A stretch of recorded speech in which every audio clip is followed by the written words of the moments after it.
Vous voyez, vous connaissez les Pyrénées un peu, la montagne. Il y a la ville de Narbonne, là, quand on remonte de l'Espagne sur la droite. Et il aperçoit Narbonne et il dit à ses... L'armée est fatiguée, ils se sont battus pendant des mois et des mois.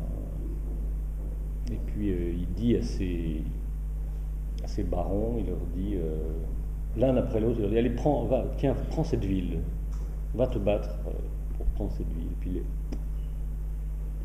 le capitaine qui entend ça, il dit, non, non, moi j'en ai marre de me battre. C'est très très drôle, parce que tous les uns après les autres, ils déclarent forfait. Ils disent, non, non, je suis trop vieux pour ça, j'ai faim, j'ai froid, j'ai envie de retrouver ma femme. Donc ils refusent tous les uns après les autres. Et puis Charlemagne est furieux, il entre dans une colère terrible. Et à ce moment-là, il y a un petit garçon un jeune homme de votre âge, qui s'appelle Emery, et qui dit à Charlemagne, moi je veux bien conquérir cette ville. Tout le monde se moque de lui. Là, je commence à avoir les larmes qui arrivent dans les yeux. Ma voix s'affaiblit. C'est bizarre, hein?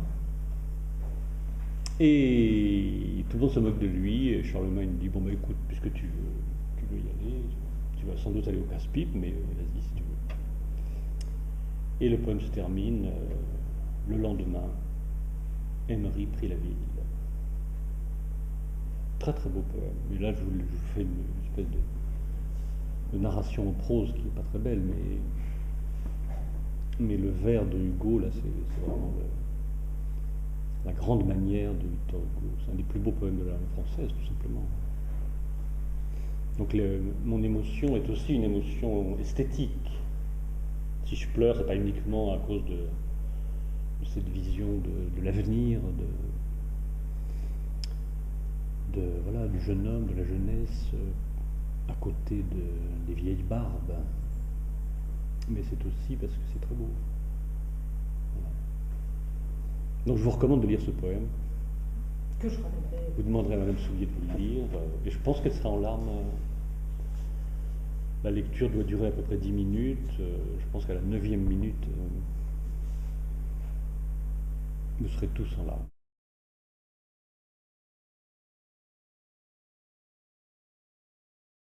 Allez, une autre question. Oui, donc là, je reviens sur l'un des textes que vous avez fait, le provisoire. Ouais. Donc moi, j'aimerais savoir, au moment où vous l'avez écrit, vous étiez dans quel état d'esprit, je veux dire, vous étiez... Parce que les provisoires, quand on entend ça, on sait plutôt que c'est plutôt quelque chose de négatif, et que la ville, on y est, mais elle va disparaître. Donc c'est plutôt l'effacement. Enfin, moi, je vois ça comme ça. Alors que je me suis...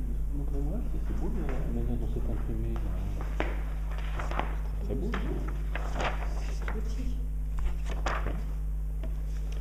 Alors d'abord, c'était une commande, si mes souvenirs sont bons. C'est-à-dire que j'étais invité à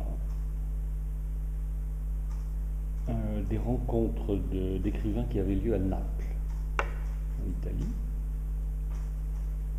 Et il fallait que le sujet des rencontres, c'était la ville. Donc ils avaient invité comme ça des écrivains, plusieurs écrivains pour ça. Il y avait aussi des architectes, des urbanistes. Donc voilà, je m'étais dit, je vais aller parler de la ville à Naples. Naples est une ville assez fragile, parce que je ne sais pas si vous connaissez Naples. La baie est magnifique. Et au-dessus de la ville, il y a le Vésuve, qui est un grand volcan en activité.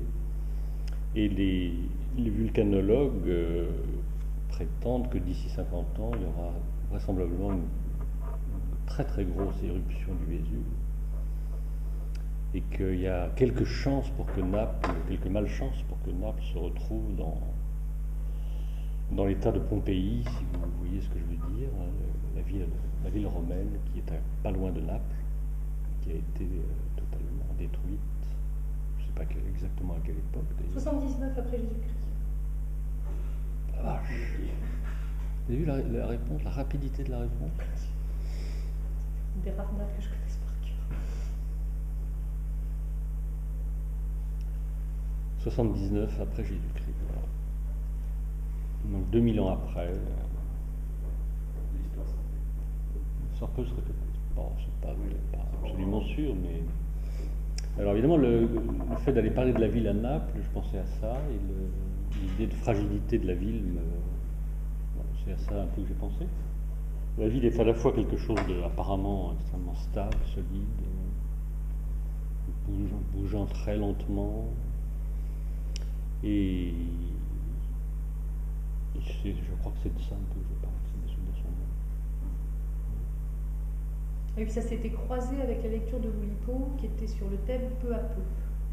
Ouais. Je pense que ça avait aussi l'idée. J'avais fait le poème un peu pour les deux. J'avais Ouais. lu à la lecture de Oulipo, et puis après je l'ai lu à Naples avec.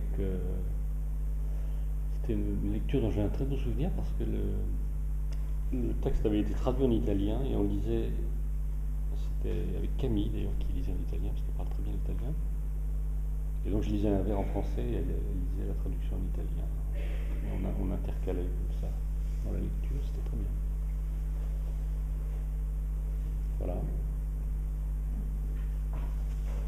Et du coup, l'état d'esprit, oui, peut-être. Toi, t'avais l'impression que c'était un peu dépressif comme texte ou... Enfin, c'était ça ta question? Non, dans le sens, ne serait-ce que tu dis la ville provisoire. Par là, on entend quelque chose qui va forcément disparaître. Bon, certes, rien n'est éternel, mais c'est vrai qu'une ville, déjà, on imagine qu'elle va tenir beaucoup plus longtemps qu'un être humain. Mais pour autant, c'est vrai que nous, vu qu'on est. Enfin, là, par exemple, ceux qui étaient à Pompéi, là, ils ont vu des trucs. Mais nous, là, par exemple, il n'y a pas eu de catastrophe, donc pour nous, c'est difficile d'imaginer une ville provisoire comme c'est inscrit ici. C'est ça que je veux dire. Donc c'est pour ça que je ne savais pas trop en quel état d'esprit c'était. Et pourtant, regardez ici aussi, on a depuis le Pasteur déjà, ne serait-ce que quand on regarde par les fenêtres de nos cours, on a souvent des bâtiments qui poussent. On a un bâtiment qui a poussé là ces dernières années, on a des bâtiments qui poussent là-bas, etc. Ici, on est dans un quartier qui est complètement métamorphosé.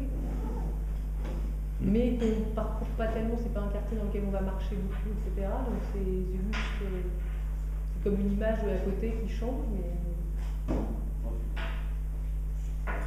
il n'y a personne qui habite à Limoulin. C'est très rare de trouver une ville qui ne bouge pas. Donc on a l'impression qu'elle est achevée, mais la ville n'est jamais achevée, il y a toujours des grues, il y a toujours... Et il vaut mieux d'ailleurs, parce que c'est très triste les villes où tout d'un coup on a l'impression qu'il ne se passe plus rien, qu'elles sont un peu figées. Moi j'ai pris dans le premier sens, que la ville provisoire, la ville qui va disparaître. En fait, il fallait prendre dans le sens où la ville telle qu'on la connaît va changer, vu qu'elle va encore évoluer, Ouais. où il y a d'autres bâtiments qui vont se construire. Il y a les deux. Ouais, il y a les deux.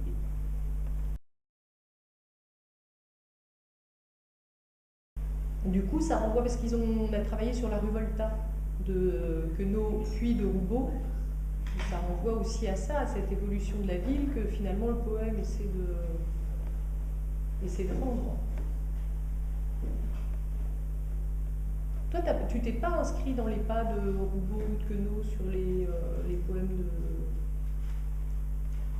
Enfin, je veux dire, t'es pas allé sur les...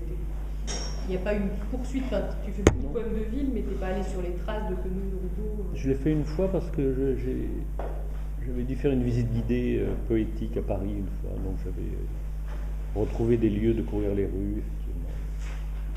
Mais je ne l'ai pas fait systématiquement.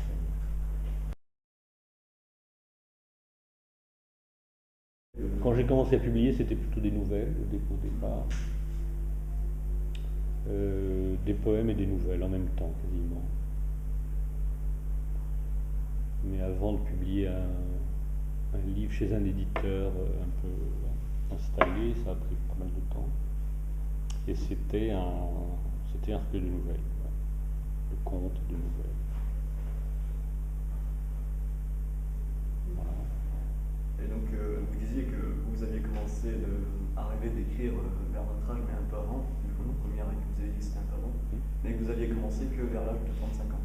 Sérieusement. J'avais commencé un peu avant, mais je n'étais pas très sûr de moi. Au début, j'hésitais un petit peu entre la peinture, le théâtre, écrire, je ne savais pas trop. Donc j'ai fait un peu des tentatives comme ça dans plusieurs domaines.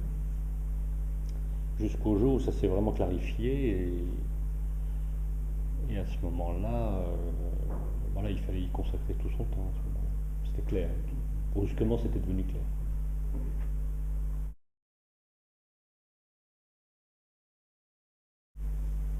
L'inspiration, c'est pour Raymond Queneau, fondateur de l'Oulipo, cofondateur de l'Oulipo, disait le véritable poète n'est jamais inspiré, il l'est toujours. Très belle phrase.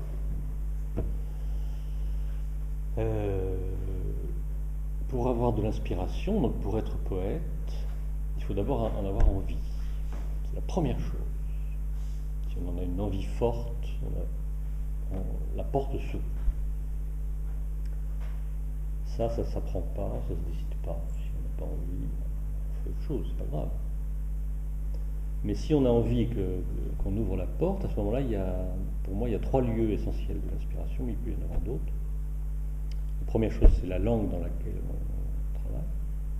La poésie ou le roman, on est toujours dans une langue, il n'est pas en dehors d'une langue. Et donc le lieu de la langue que l'on parle, que l'on écrit, va être le premier lieu de l'inspiration. Voilà, le poème va être une présence, une circulation dans la langue, considérée non pas comme de la communication, comme de la com d'aujourd'hui, mais comme un système bien sûr de relation, de mise en relation des êtres humains entre eux, mais aussi lieu de la beauté, lieu de l'imaginaire, lieu du plaisir, lieu du rire. Donc ça, c'est un lieu de l'inspiration déterminant. Après, il y a un deuxième lieu de l'inspiration, c'est les livres des autres. Parce que quand on écrit, c'est qu'on lit. C'est pas imaginable d'écrire sans lire, c'est pas possible. Donc là, il y a plein de choses aussi à voler, à se mettre en écho avec, se mettre en réponse avec, tout un dialogue avec. Si on écrit de la poésie, on dialogue en permanence avec la poésie des autres.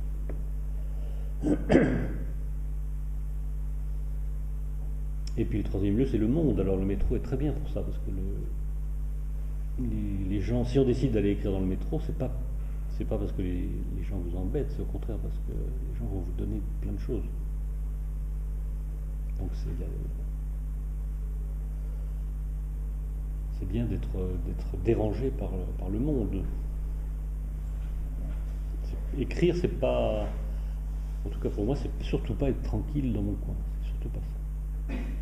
C'est au contraire être dérangé dans tous les coins des autres, les plus nombreux et les plus variés possibles. Le mieux, en fait, c'est les endroits qui sont les plus fréquentés. Parce que là, on voit beaucoup de choses, même si on ne bouge pas. Oui, bien sûr. Exactement, on voit les poèmes de métro dont vous parlez, ce sont vraiment des poèmes de présence et des poèmes de regard. Dans les poèmes, il y a souvent des gens que je vois, que je décris, il y a souvent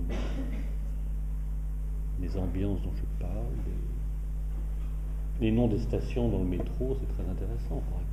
Ça fait partie de la langue, d'une certaine façon. Pourquoi est-ce qu'on a nommé les stations, l'île Flandre, l'île Europe?